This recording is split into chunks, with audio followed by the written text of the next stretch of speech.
So for today's video nga guys ay ipapakita ko sa inyo yung mga video clips na nakuhanan ko nung nag-layover kami sa Singapore. Month of May pa nga itong mga videos na to guys at ngayon ko nga lang naisipang gawa ng voiceover at pagsamasamahin lahat ng videos dahil nga wala ng space ang aking phone at kailangan ko nang mag-delete ng videos maski na mga pictures. Anyways, matapos nga ng ilang minuto ay nakarating na rin kami sa aming hotel.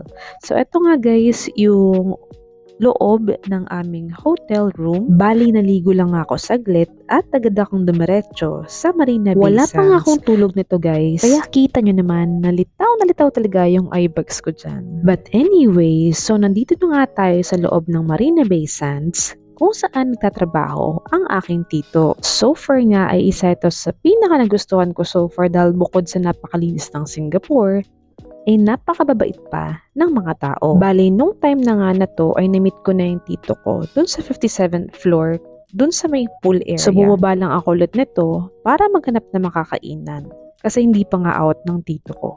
Di ko nga maalala kung saan ako lumusot, pero paglabas ko ng casino ay may mall sa tabi or hindi ko alam kung kadugtong na ba yun. Tapos dun maraming makakainan. So eto nga pala guys yung loob ng mall na may nahahawig sa Villaggio dahil sa mga boat na nasa loob nito.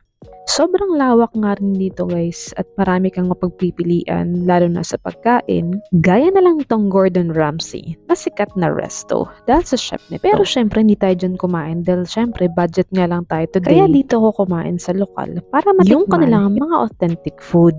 Di ko na nga rin maalala kung saan nga ako kumain dyan. Pero basta nasa loob din yan ng mall. Inantay ko nga munang medyo dumilim bago ako lumabas ng mall at pumunta sa Gardens by the Bay. May usapan nga rin kasi kami ng tito ko na bumalik ako paggabi na para makita ko ang city lights sa tuktok ng Marina Bay Sands. Grabe guys, manghang-mangha nga ako dito guys. Sobrang ganda as in wala akong masabi. Parang akong nasa ibang planeta kasi para siyang spaceship, alam niyo yun. Panoorin para dito guys yung Singapore Flyer at ito na nga yung Gardens by the Bay.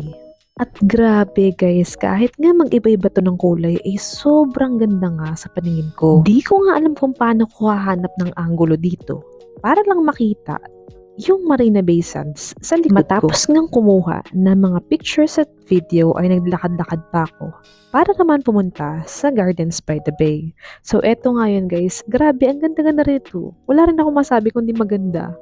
Sobrang ganda. Habang umiilaw nga yung parang mga lantern na yan, ay sinasabayan ng malakas na music o yung mga tipong classical music. Kaya naman sobrang ganda. Parang sumasayaw talaga yung mga parang ilaw. Parang tipong enchanted, ganun. Basta ang ganda. Wala akong masabi. Kundi maganda. Yun talaga. So parang ganito. Eto, pakinggan nyo to.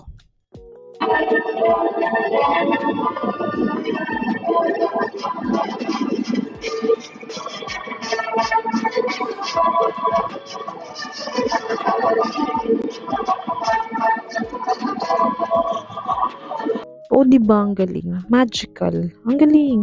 So dito nga rin pala guys, naalala ko pinanood kong movie na Crazy Rich Asian. So dito sila nag-shoot. Di ko lang maalala kung last part na yon or sa first part. Basta dito yun. Ang ganda. Bukod sa memorable nga itong aking first Singapore experience, ay sobrang special din dahil first time ko nga dito na-meet yung aking uncle or kapatid ng aking daddy na since birth ay hindi ko pa nga nakikita. Kaya nga nung time na makita ko ang aking tito, ay agad-agad ako nag-video call sa aking daddy at grabe, sobrang saya ng aking daddy nang makita niya yung kanyang nakababatang kapatid. So yun nga, matapos yung lightning show sa Gardens by the Bay, ay kaagad akong umakyat at bumalik sa Marina Bay Sands dahil gusto nga ng tito ko na makita ko raw ang view sa tuktok nito lalo na sa gabi na sobrang ganda. Sobrang thankful nga ako sa aking tito lalo na sa ganitong opportunity dahil hindi nga lahat ay pwedeng umakyat dito sa tuktok ng Marina Bay Sands, particular sa pool area. Lalo na't kung hindi ka naman guest or naka-check-in dito sa kanilang hotel. So ayun guys, matapos ng mini tour sa Marina Bay Sands at sa Gardens by the Bay ay kaagad na rin akong nagpaalam at bumalik sa aking hotel. Maaga pa kasi ang pick up bukas pabalik sa base. Kaya't hanggang dito na lang muna. Salamat!